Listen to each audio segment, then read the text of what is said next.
Now we can't use it. We actually made something unusable Wow. in the very beginning. We made something unusable without warming up. Welcome to the podcast. A lot has happened. Okay. Usually we record the podcast once every 2 weeks on Tuesdays. We missed last Tuesday because of something. The ceiling. The ceiling. I don't know. Oh, you guys were that's fixing right. something in here. No, it was the bathroom. Oh. Well, we remodeled our bathroom, and it was very messy in here. There's all kinds of tools and stuff, so we literally couldn't record. There's still dust on this table. There's dust everywhere from drywall. I do not miss drywall work. I used to inspect the drywall work during house, right before the actual house inspector went through the houses to see things were done correctly. They'd send me in to inspect the drywall and make sure things were done right. So then, I guess they were training me to be a house inspector, but I didn't realize that. I guess. I could probably still do it. It's not that hard. Yeah. You just need to get licensings and whatever. Yeah. So yeah, I do not miss the insane amount of drywall dust and it coating the inside of my nose. That's a big thing. Is just the coating on the inside of the nose is terrible. It gets everywhere. What are you? Are you getting something out of your pocket? Oh, Pocket hanky pocket hacker. with a microfiber cloth for cleaning lenses and glasses. Wow. The eclipse happened That did happen. Monday. Did you see it? You were working, weren't you? I was working, but I did see it because half the staff walked out of the store just to see it. And the boss is like, "Wait, what's going on?" And it's eclipse time. And he's like, "Oh, okay." And he also joined us to look at it. Yeah. So it's I'm glad the boss didn't get upset with us because it is something that happened in that particular area. It's not going to happen for another 40 years. Kind of, yeah. Yeah. So it's he's like, "Yeah, I understand. It's not a big deal." Yeah, no. And that was in Springfield, which was not in the path of totality. Yeah, it was not in totality. Kind of close. It was 90% or something. Yeah, I could still see a sliver, and it was still it's gloomy and dark out. Yeah. But Eerily dark yeah. is how my dad described it. I actually went and saw it. Oh, you went to Arkansas? No, I went to West Plains, Missouri, which is east of here. What? Yeah, West Plains is in the eastern half of Missouri. Missouri, explain. It's a really old town, and Missouri wasn't fully discovered or fully colonized when they named the town. So it's the Western Plains of Mississippi, of the Mississippi River. So it's Western Plains, even though now it's on the eastern side of the state and kind of the eastern side of the country, to be real. So I actually went and saw it, and it's those pictures that you see from NASA? Yeah. And you're like, that's not real. It doesn't look like that. It does. It does look like that, yeah. It's insane. I remember seeing, in California, we had I think it's a total eclipse as well.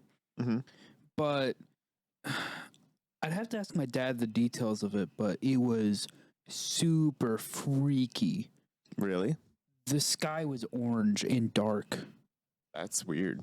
And I think is that color because of all the dust in the air. Huh. And for whatever reason, the lighting was perfect during the eclipse, and it lasted a while. But I think it was on the way home, we passed some farmland, and there's this barn, and you could see the dust flowing in the air and flowing through the barn, and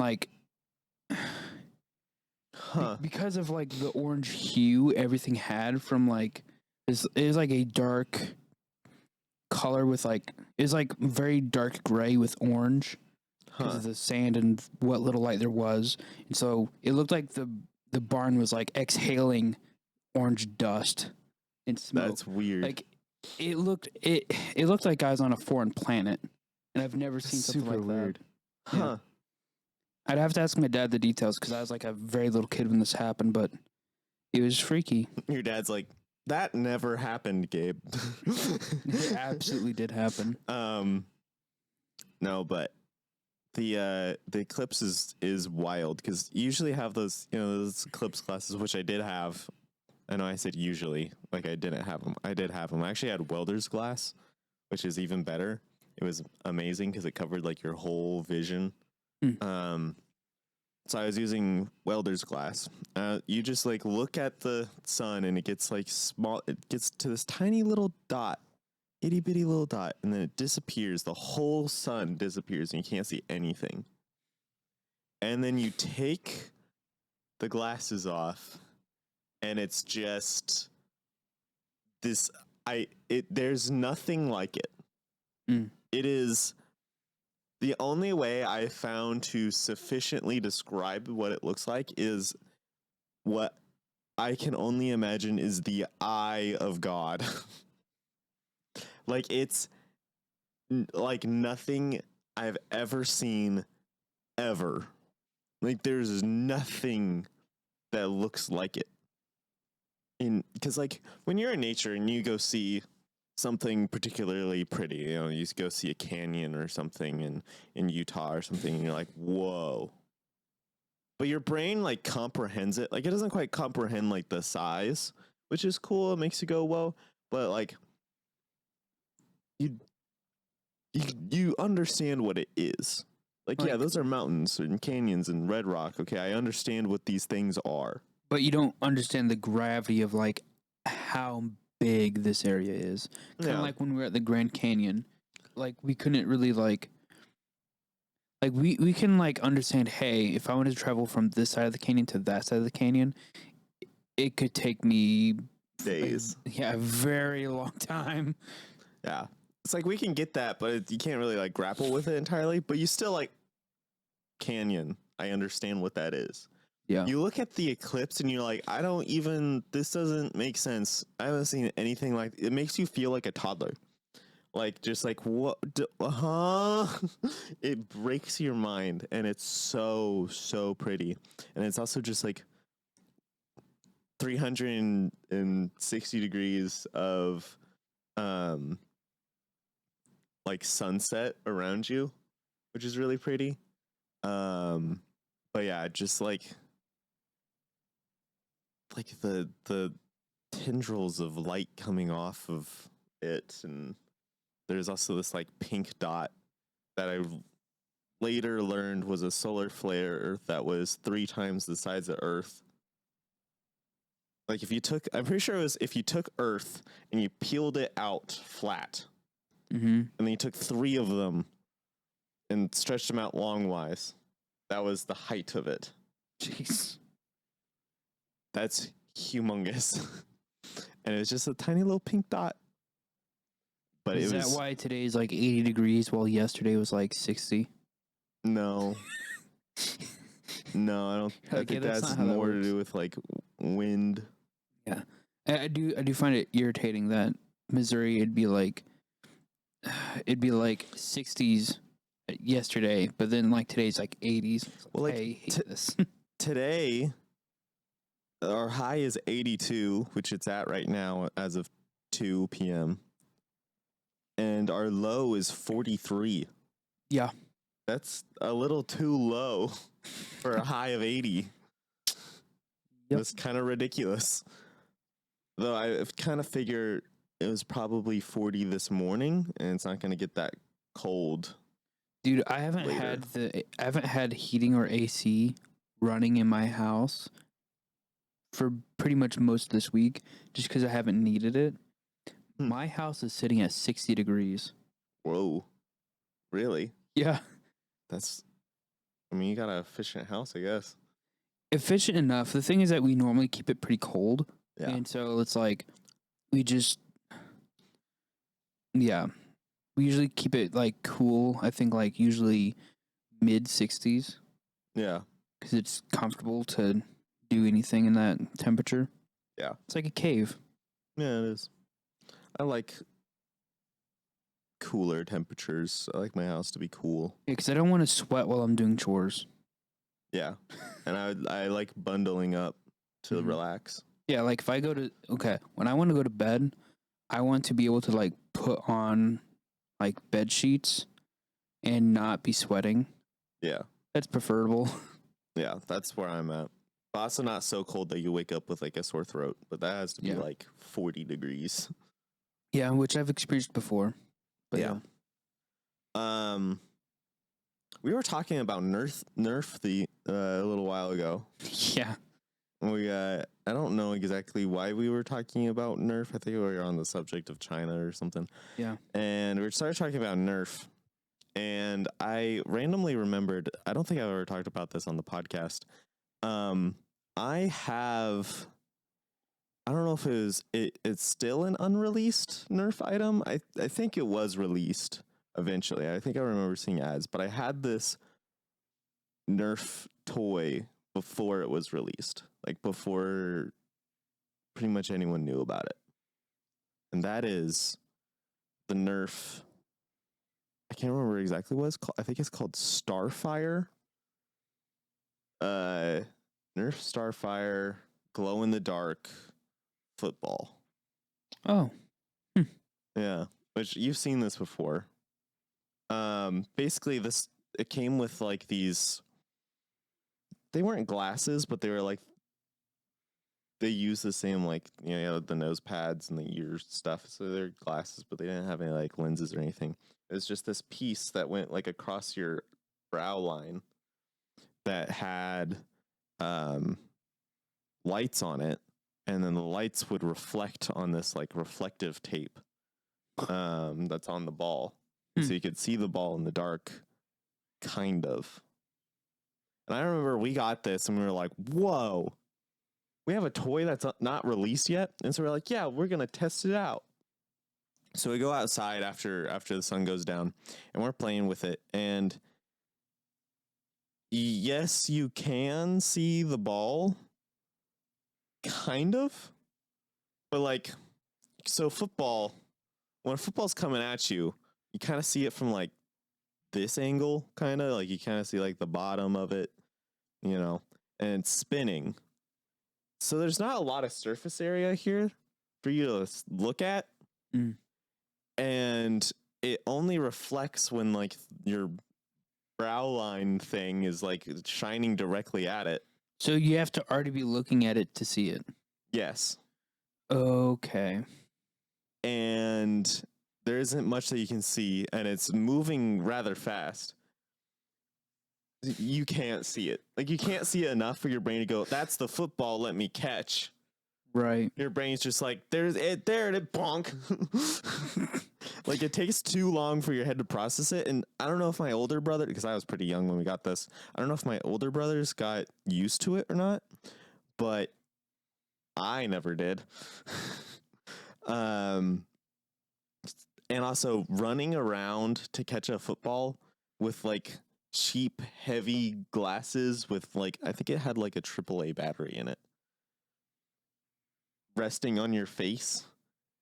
It was terrible. Yeah, I don't know if Nerf actually ever released this because I don't remember this product. I feel like they did. I know that they've released I want to say they released similar products, but they were just Nerf blasters. But that particular product, no, I don't remember that at all. I do believe it was. I think it was something like Nerf Starfire or something football. Okay, I'm curious as to how long Nerf has been producing footballs. I'm gonna Google that right now. They've been making footballs for longer than Nerf blasters. Yes, which here's the thing. I'm pretty sure the U.S. Army essentially made football grenades. You know how we have baseball grenades? I'm pretty sure we made football grenades, and they used Nerf footballs as training. I'm almost positive about this because I could have sworn I've heard this, heard a story about this. Huh. I did look up how much these can sell for on eBay, and I think it's $12. But if there's a Nerf collector out there who wants one of these, I dropped it. Nerf footballs in okay condition, no glasses. Nerf for their collection, footballs, hit me up. Nerf footballs have been coming out since 1972. That sounds about right. I want to say that's not true. I want to say they've been coming out since the 60s, but don't know for sure. That's what I'm seeing on Google is 72. Oh, here it is. Okay, so the person that came up with the idea, I think, was a kicker or a retired kicker for the football team, the Vikings, the Minnesota Vikings. So there's that. Wait, what?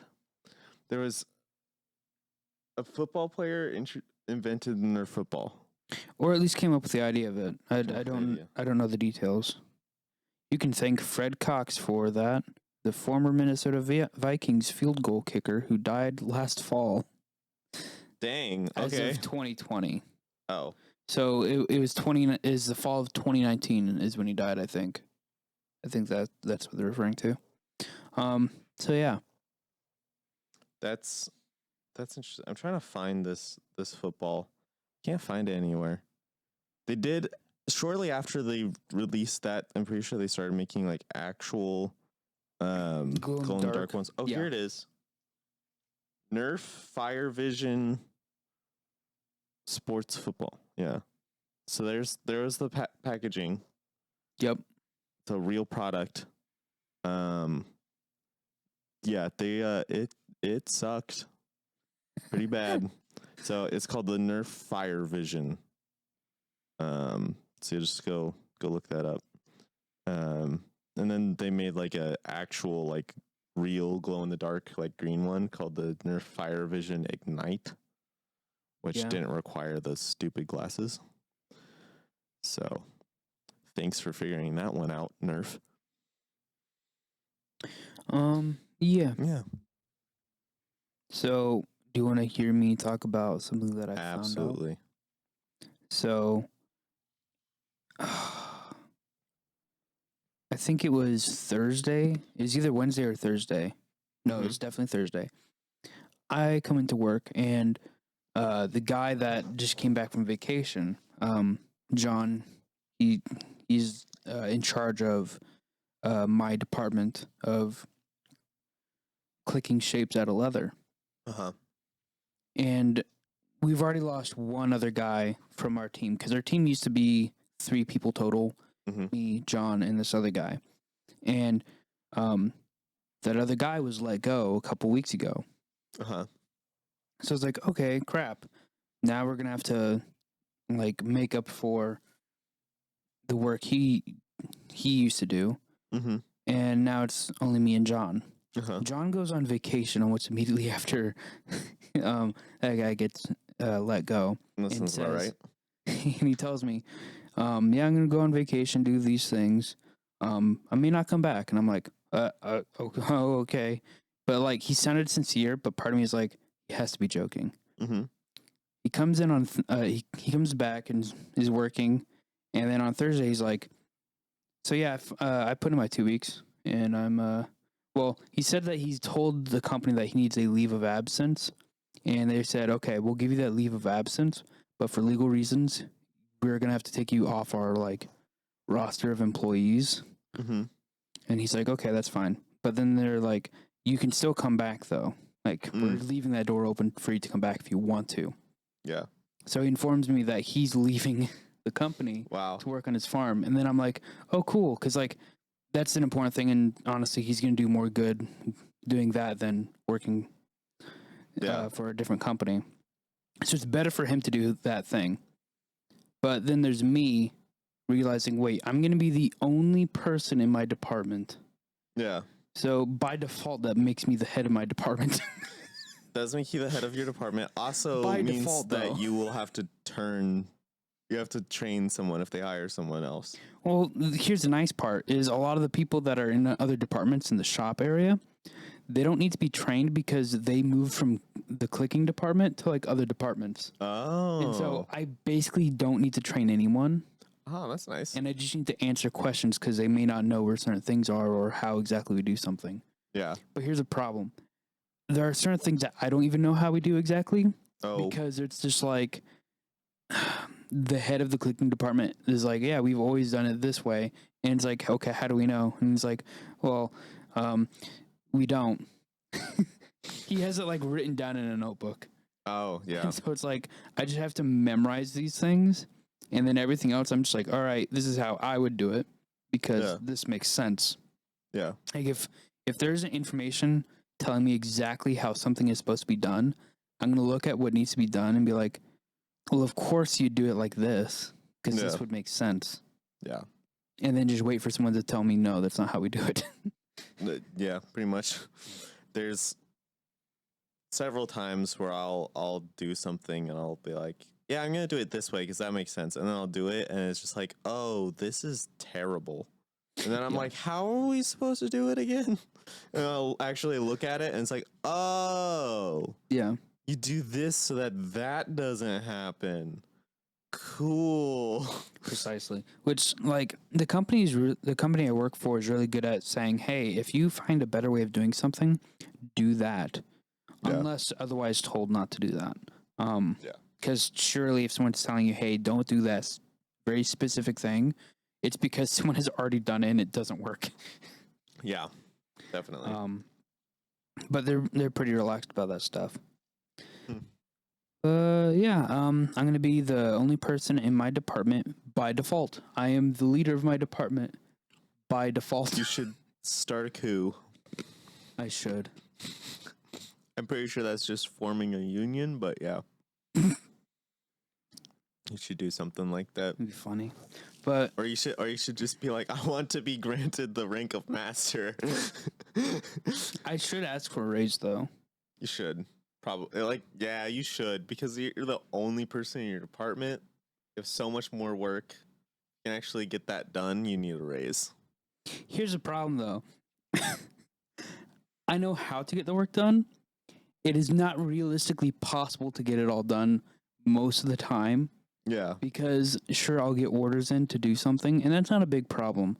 But sometimes orders are like, hey, we need 1,000. We need like 1,000 of these things. Yeah. I'm like, cool. And that's on top of the other orders that we normally get. It's like 1,000-piece order is usually doable within 2 days, so long as I have the leather available and the pieces are easy to cut. Yeah. I could probably get them done in a single day, depending on how big the piece is. If it's really small, yeah, I can take care of that in a day. No problem. Yeah. Wow. That's a lot of shapes to click. That's a lot of... But here's an added on problem. We're working with machines that are, like, from World War II. Yeah. Our machines are, like, that old. Our machines are, like, antiques. And so it is not uncommon for them to just be like, we're going to break down today. And I'm like, okay. Yeah. I don't know what to do now. Yeah, that sounds pretty awful. It spices things up. It's enjoyable. Well, if there's 3 people working in the clicking department, or there was, does that mean that you have 3 clicking machines? We have in total 1, 2, 3, 4, 5, 6 clickers. Huh. Plus a double-headed clicker. Oh. So it's like normally a clicking machine will have like a dense poly board for like the shapes to be clicked out on top of, because it's basically a cookie cutter being like cut, like being pressed into the leather by a hydraulic system with a plate on it. And so basically what they had this idea, I'm sure in like the 50s or 40s. They're like, what if we got 2 clicker machines and put an extra like long bed like an extra long piece of plastic Mm-hmm. on both of their like beds, and then just had the head swing out. Mhm. So it's like there's two heads on this clicker, and it's like it's obviously something that someone just thought of and they just threw it together Mm-hmm. because it doesn't make a lot of sense when you're looking at it. It's like it works, yes, but also if you're moving this head and this other head is in the way, it's gonna smack against that head because they're not like there's not clearance for both of them to move. That's. I mean, that makes sense, but also Yeah. that's dumb. Exactly. So it's like it makes sense, but why? And Yeah. there's just very like minor details where it's like, hey, did you know you can click the machine using one hand if you do this thing, and you can make the machine go down with one hand, meaning you could put your other hand under the machine and click your hand if you actually wanted to, which you're not supposed to Interesting. do. Yeah, no. You're not supposed to do that for multiple reasons. Base of which is losing a hand. Yeah, There's some fingies. because there's like lawsuits about this like way back when. Huh. So like it used to be operated by one button, and they're like, oh well, we need to put two buttons on there, so you need to use both hands to operate the machine. But then my big brain was like, I could still operate the machine with one hand. I just cram my hand right here and slap the button and press the lever at the same time with my arm and the back of my hand. And then the maintenance guy looked at me and is like, oh no. I'm like, yep, they technically didn't solve the problem that they were supposed to. It's like if you put two buttons that are like, so you like put your hands up or something, Like you can't then- but accidentally click it. but then you So that's true. but then you put the two buttons like too close together, and you can just do this thing, your thumb and your pinky, Yeah. just press them at the same time. Well, with the double-headed clicker, it's almost like that. There's enough space to where I probably can't do it. Yeah. But let's say you get someone that's like really big, they could probably do it just because they may have the span between their pinky and their thumb to do it. Yeah. So if someone has a big enough hand, they can click the machine with one hand. Yikes. So it's really not that dangerous because you basically just have to be not paying attention or purposely trying to hurt yourself with them. Yeah. The problem is that these machines are old Mhm. and the parts are cracking, Yikes. literally falling apart. So it's like, this is kind of scary. Yeah. So, yeah. I can't handle like old machines. Like they scare the heck out of me. Especially whenever they're loud. Yeah. Like the double-headed clicker is hilarious because it has two on buttons. Because when I said that they literally got like two clicking machines and faced them towards each other with an extra long bed, that's literally what they did. So there's an on button for each side. Oh my gosh. So it's like you turn on one of them and then it's like woo, and turn on the other one and it's woo. Jeez. It's like, why is this one so much louder? And they're like, I don't know. The machine is older than dirt, Oh man. and there's I like don't like that. there's cracks all over the head of the machine that like clicks on things. They're like, yeah, it is possible that the stress fracture could just explode and kill you. I'm like, oh, that's nice. Why don't they weld it? They could. That's a very good question. We have a welding machine. This is something we can do. It's probably not going to kill me if it explodes, but it is possible I could lose an eye.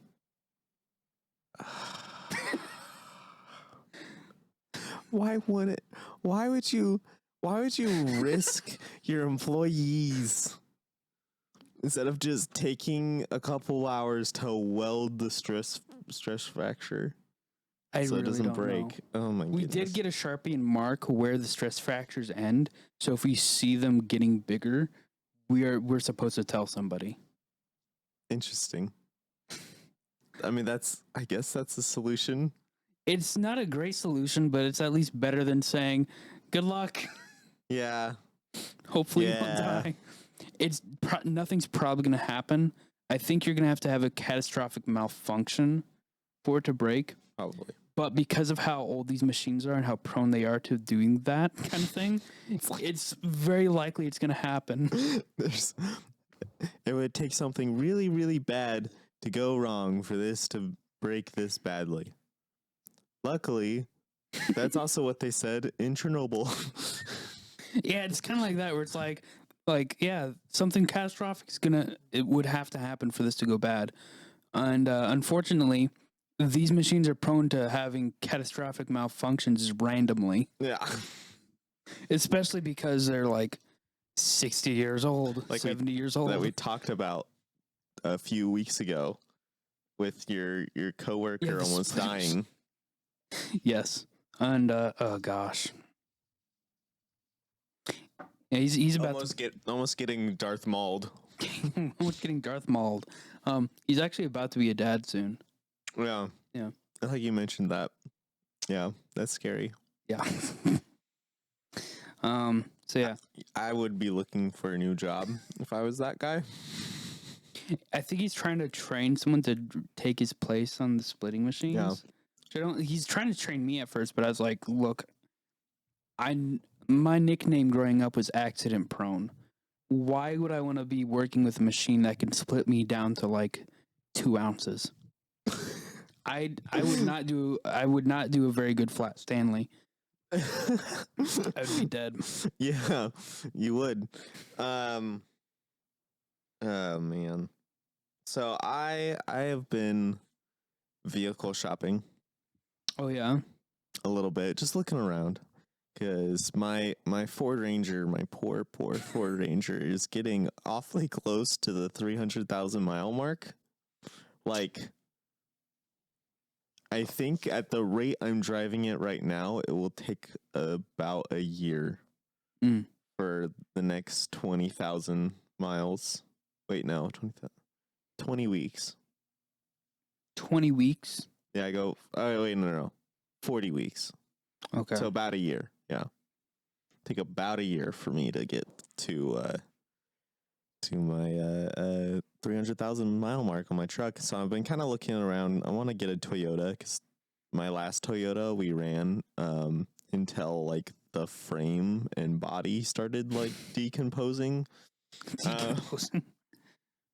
It wasn't even rusting out. It was just like so old and like worn out that like just random things were starting to break, like the electrical and the doors were breaking, and like basically the vehicle running on highways, just the shaking from just being a vehicle was shaking it apart.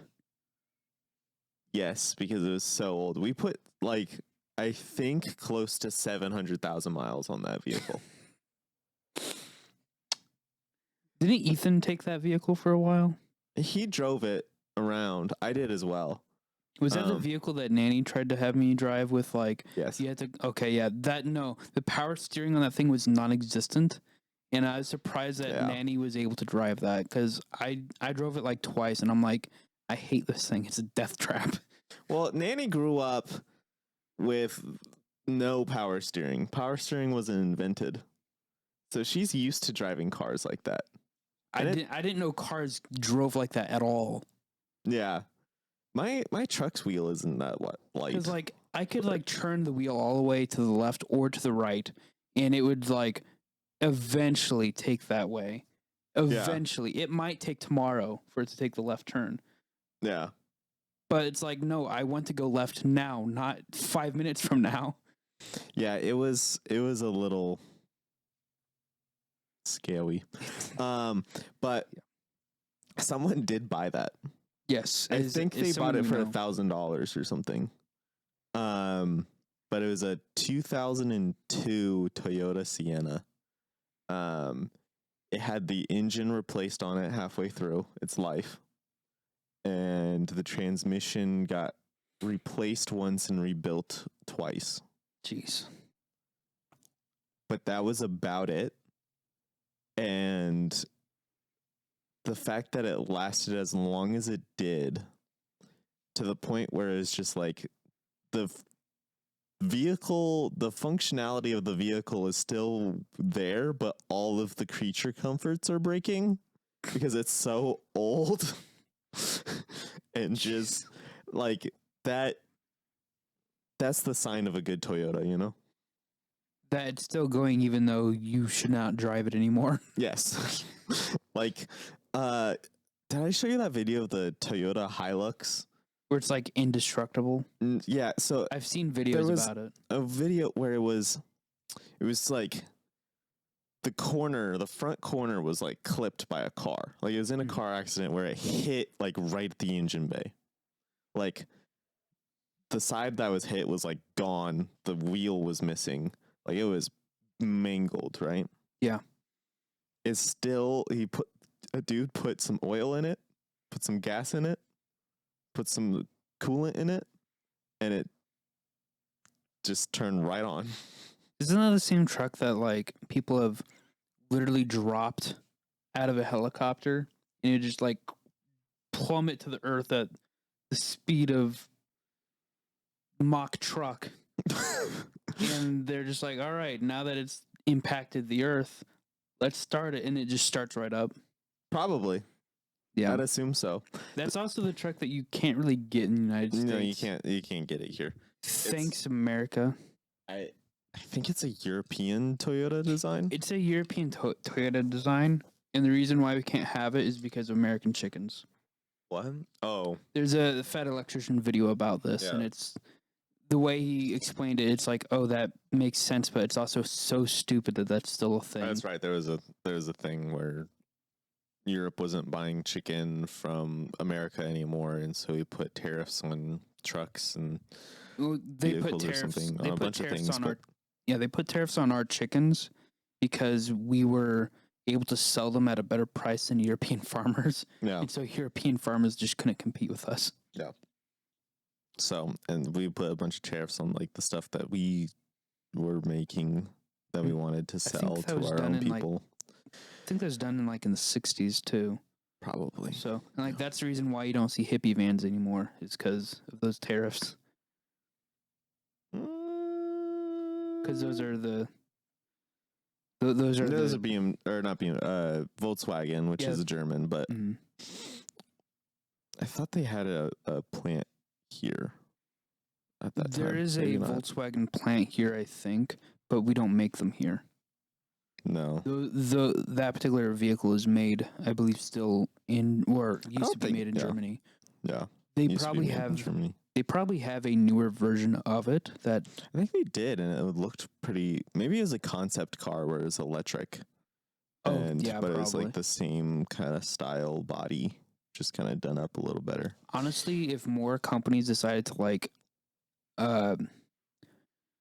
basically embrace the whole like hipster movement of like van life, Mm-hmm. those companies would make so much money. Imagine They would. Tesla making a hippie van. Oh, They would make so much money. Like they already They make would. a lot of money, but they'd make even more money if they're like, hey, those who want to do the van life kind of thing, buy the Tesla chunk or whatever they want to call it. okay. I actually saw a Cybertruck. Oh, have you? I actually saw one in real life. I was just driving down a road, and I'm like, it just starts going by, and I'm like, is that a Cyber? It was painted black, so the whole exterior is black. It actually looked really good. Hmm. In real life, it painted black. It looked really, really good. I will say, he was kind of a matte black, so it wasn't very shiny. Also, I hear that people who have taken the bare metal version out, like mudding and stuff, where it gets wet, it starts rusting. That makes sense. I saw one that was covered in rust, like completely, utterly Gosh. covered in rust. Now, I'm pretty sure that's because this particular person took that truck out to the salt flats of Utah Oh gosh. and drove it around, and it just like corroded the whole thing in 2 weeks. Well, he better get some steel wool and some. I was gonna say mineral oil, but honestly, you just need to put a. You need to put like a corrosive resistant paint on it. Or Yeah. Something. Put some bed liner on that thing. um. Excuse me. Anyway. Put some bed liner, then mount some armor plates. Tesla. What was what's that bulldozer called? The killdozer. Yeah, killdozer. Tesla killdozer. It's funny how often I've been seeing memes about killdozer. Yeah. In like the past 6 months, it's like, you know what? I have a sneaking suspicion that people aren't very happy with their government. Okay, so anyway, continuing my story. I've been looking at Toyotas. Yeah. It is hard to find a Toyota that's used for sale for a price under $10,000 that doesn't have more than 2,000 or 200,000 miles on it. Yeah, it is so hard. I've looked at getting a Toyota truck, and as much as I want a Toyota truck, I honestly just can't see myself getting one because one, even if I had a good enough credit to get one off of like getting a bank loan or whatever, I don't have a house of my own. I'd rather have a house of my own first before getting a nice truck. This is true. I found one that was $8,000, I think, and it looked like in really good condition. It was like a 2011, I think, Toyota Tacoma, and it had, I think, 200,000 miles, like just barely 200,000 miles on it. And the guy was like, "Yeah, it's in perfectly good condition. I just want a new one." So I'm selling this one for 8,000. 8,000? Yeah. Are you buying it? I don't know. It was on Facebook Marketplace, and so I'm not entirely convinced it's not a scam, but oh yeah, I'm not. I mean, you can probably figure it out if you talk to the person and like see the car and whatnot. But you have to get like a cashier's check. The problem is I can't get a loan with DoorDash because DoorDash doesn't give me pay stubs. And so I'll have to work for 2 years with DoorDash, get 2 1099s to be able to get a loan. That is a weird thing about getting a loan is you have to prove that you work a stable job. Like, I get why it makes sense, but then you also have like college kids who get a loan for like an unholy amount of money, and then they're like, "Yep, that's normal." And they're gonna have to pay it back. It's like, I wish people paid attention just enough to realize how messed up the system is. So like, if I want to buy a house, because I've been working at the company I have been for as long as I have, I probably have not only good enough credit, but also like, hey, he's working a stable job. He hasn't lost his job. He's doing good. So we can trust that he's going to pay off a loan. Yeah. So like in the position I'm in right now, I could probably buy a house. Problem is that I don't really have a savings at the moment. Yeah. Because all my savings went to fixing my car because it got like slammed like 3 times in like a matter of like 6 months because I don't know. Yeah, that was weird. I was going to say something stupid, but I was going to say because God hates me, but it's like, that's not the case. That is sacrilegious, Gabe. It's like, it's just not true. It's not what happened. Yeah, no. But it's because people be dumb. It's because one of them wasn't paying attention and the other one doesn't know how turn signals work. Yeah. Yeah. Oh gosh. So I found another one. I don't remember how much it was. I think it was like 5,000, something like that. 5,000. It just needs a like almost the entire thing has been replaced.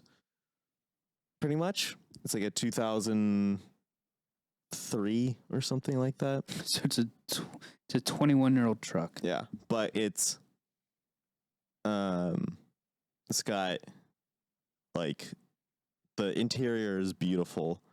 A lot of the like the drivetrain was replaced. The head on the engine was replaced. I think the cylinders were, or the pistons were replaced.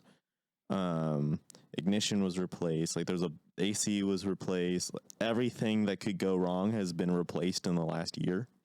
So the only thing it needs is a new timing chain, which I believe is only like $1,000 to fix or something like that. Which is not bad. And it had like, I think that one had like 250,000 miles on it, but it was like, this is ready to go for another 200,000 miles at least. Because once you fix up a Toyota that much, you've basically got a brand new Toyota. True.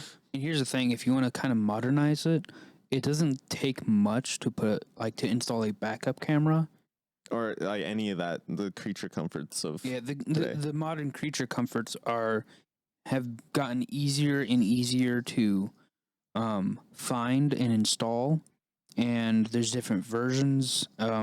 And they're much cheaper than they used to be. So yeah, it wouldn't be hard to upgrade an older vehicle. And that's something that I need to keep in mind when I'm looking for a vehicle, because every single time I'm thinking about getting a new vehicle, it's like, all right, this is what I want. But I don't think of the fact that I could just install the aftermarket parts to make it work how I want it. Mm-hmm. Exactly. So there's those are the two good deals I found. Every other deal is like, oh, here's a 2001 Toyota Tacoma with 300,000 miles on it for $13,000. Yeah. And it's like, but the interior has like holes in the leather and the bed is like rusting. And they're like, yeah, it's a Toyota though. And I'm like, is the engine okay? It's like, well, it hasn't broken yet. It's like, yeah, that's how Toyotas work. They just work perfectly fine until they die. See, that's the annoying thing is so many people just everywhere, but particularly in this region of the States. Yeah. Kentucky is the same. And people think they have something that's worth a lot of money. Sure, Toyota is a name that is there's a value to Toyota simply because of the name. Yeah. And they've earned that name mostly. But people also just believe whatever they have is worth a lot of money. Yeah. They're like, well, I need to get as much money as I can from it. It's like, how long have you been sitting on it? Well, I've been trying to sell it for about a year now. It's like, that should tell you that your price is too high. Your price is too high. Do you want to get? Yeah. Do you actually want to get rid of it? Well, sure. It's like you need to work with people. It's like, well, I know what I got. I know what it's worth. It's like you clearly don't. Yeah. No. And I saw. So a prime example is I was just driving around doing DoorDash, right? And I found on the side of a road a really beautiful Toyota 4Runner, which is an SUV. And it looked older, so I was like, oh, I should pull over and like look at that when I get a chance. So I was driving back through, didn't have an order, and so I pull over and I look at it, and it's beautiful, like pristine 1997 Toyota 4Runner. Okay, so is that vintage age? Because I don't know if it's quite vintage. But that's like almost 30 years old. I think I want to say it's the same age as Ethan. Wait, what? Same age as Ethan. So I guess not almost 30. It would be like 26 or something. Almost 26 years old. Ethan's turning 27 this year. Yeah. Okay. So yeah, it's getting up there.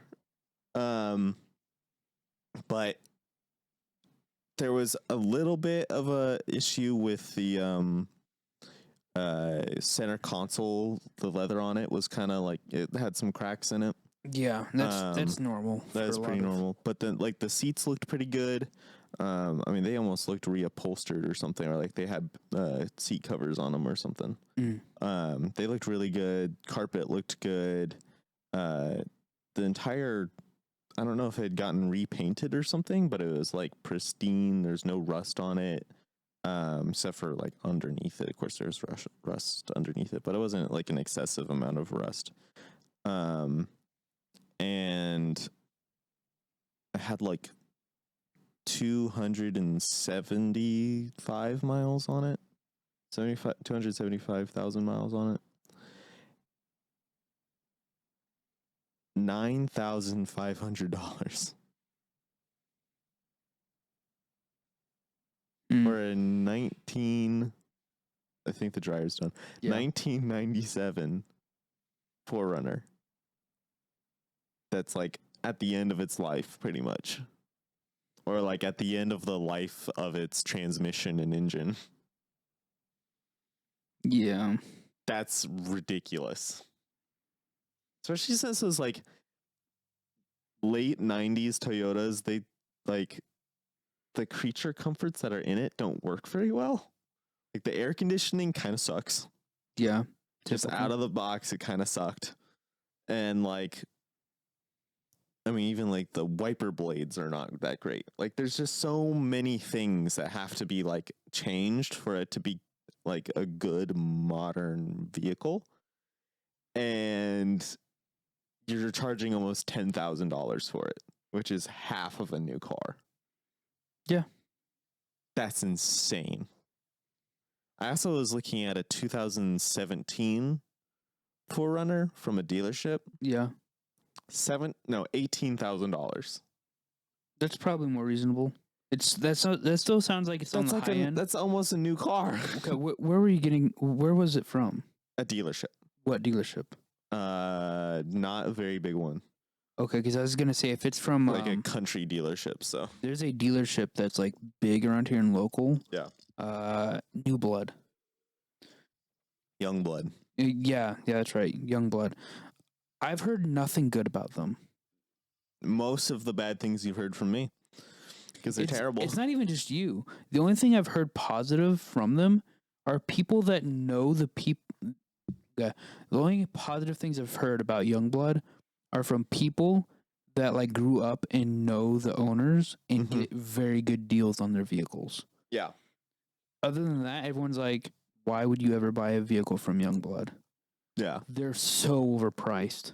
They are. And it's just not worth it. And I'm like, yeah, that if you want to buy a vehicle, go to Pinnager. If you want to go buy a vehicle, just wait until the police department has an auction for pimp vehicles. Apparently, you have to have a license to go to those auctions. Really? In this state? Yeah.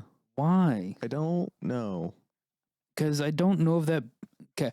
To my understanding, that's not a thing, at least in Kentucky. I don't think that's a thing in other states, but I guess it's a thing here. Or maybe my friend is mistaken.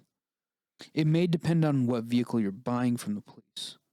I don't know. But there are a lot of people who will go to those auctions, buy a vehicle, fix it up, maybe get it, repainted if it's a police cruiser or something, and then sell them.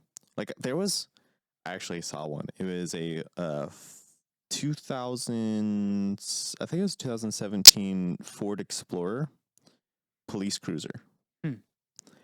It had the lights, the air horn, the safety switch, so like you can leave it running and which I don't know if civilians can have that. Apparently they can. Interesting. I'm pretty sure it had rifle and shotgun rack. Heck yeah. It had the the separation. For the back seat up there.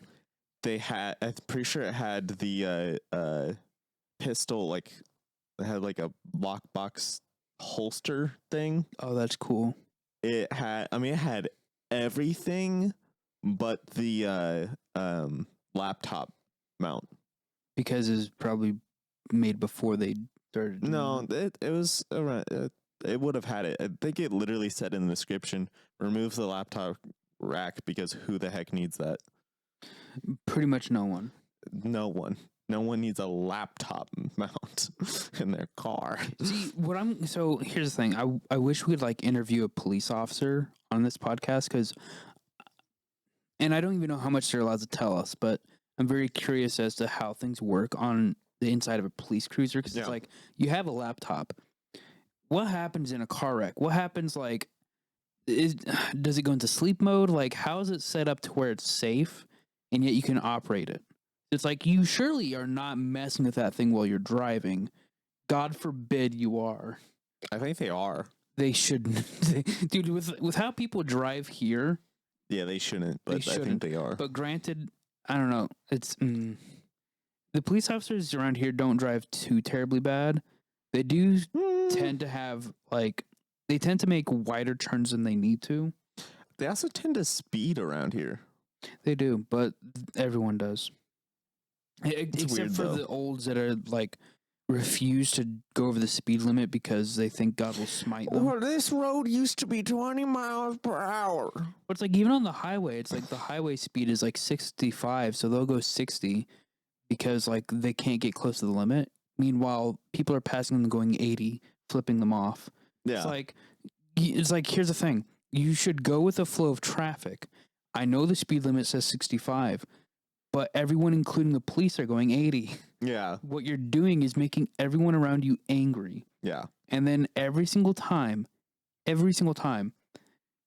you either approach like an exit ramp or a merge lane, they slow down or move into the next lane. Yeah. For no reason at all. Yeah. It doesn't make sense. It's really, I can't stand it. yeah. Drives I me can't nuts. stand it. I can't stand people who you're on a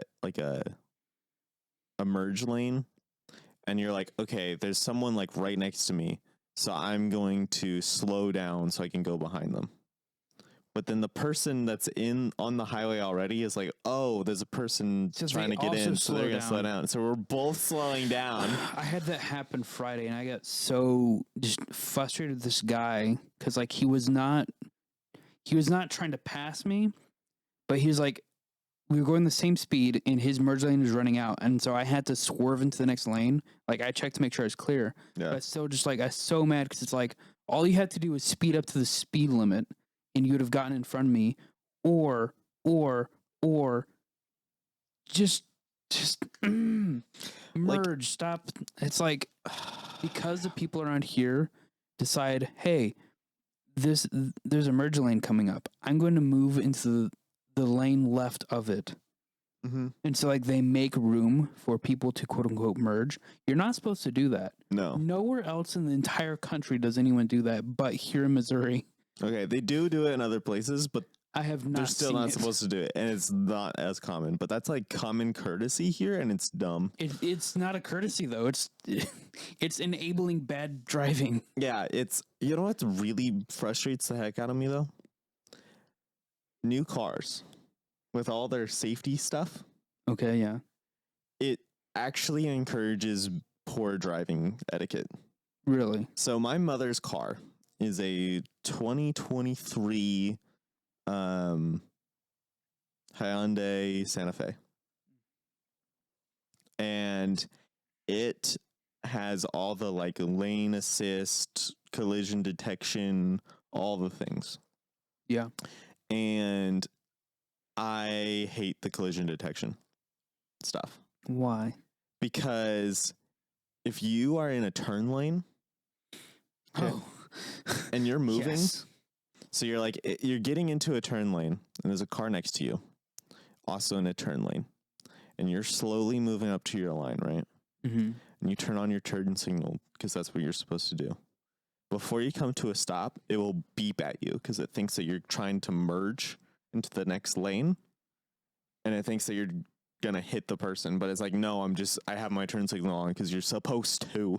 I wish it wouldn't beep unless you were going over 35 miles an hour. There was this problem I had also on Friday immediately afterwards where You know how the exit works heading to my house from Springfield, Mm-hmm. to where it has like you have this exit ramp that bleeds into 3 lanes. It's actually 4, I believe. No, it's 3. No, because there's 2 that go Yeah, but left, 1 that goes straight, and 1 goes right. No. No. Here's what happens. Anyway. There's two lanes going left, 3 technically, and then there's 2 going right. The third lane is on the far left side, and it's so you can take that exit and then go onto a merge ramp to go the opposite direction that you just came from.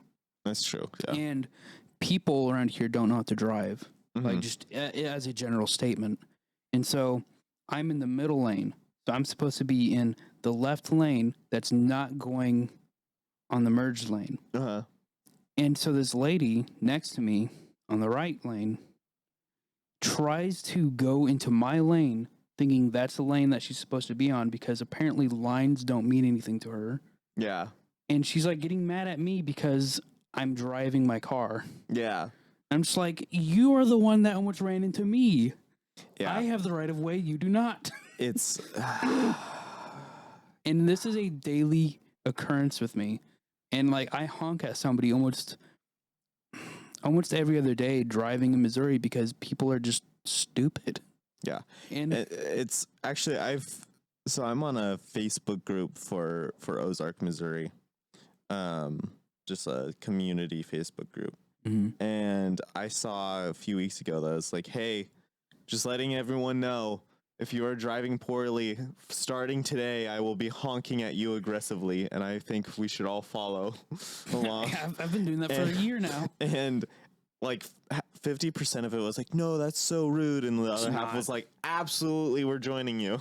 And I've heard so many more people honking since then. It's actually hilarious.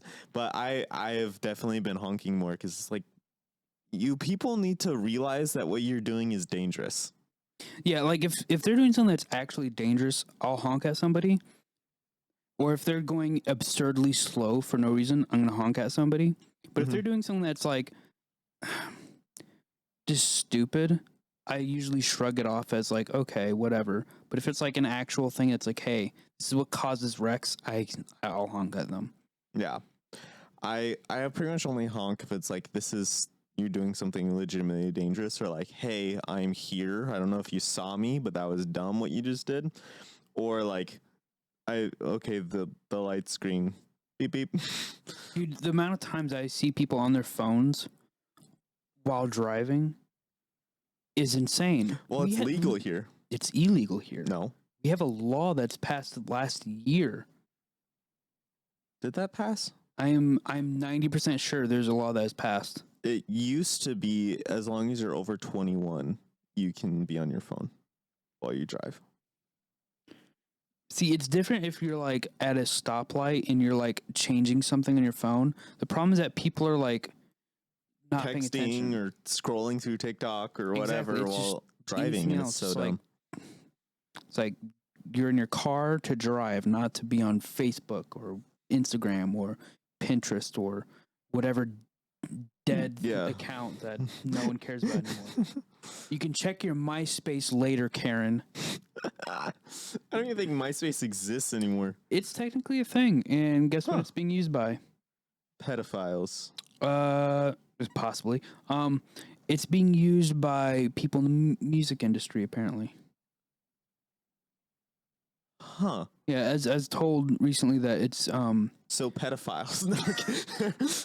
it's technically, I think the platform is owned by some celebrity. I can't remember his name. Oh. But I want to say Ryan Seacrest, but no. Ryan Reynolds. I don't Ryan Reynolds owns too many businesses. Yes. But with MySpace, apparently it's being used for musicians and artists of the sort to be connected with each other and whatnot. Yeah. So music artists and Minecraft YouTubers and Jeffrey Epstein. Jeffrey Epstein's ghost.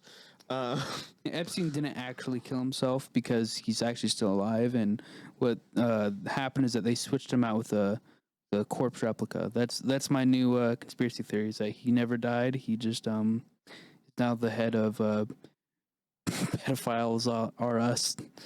Oh So gosh. there's like what babies are us, kids are us. Now there's pedos are us. Oh Lord. We're gonna get sued for that one. I don't know if we're gonna get sued for that one, but it's certainly unusable. It's unusable. This whole now. podcast is unusable. I'm sorry if we're a bit boring today, but We tried I had fun not at to least. be boring. I had to. All right. Bye, I guess. Get out of here. We can't use any of this. No.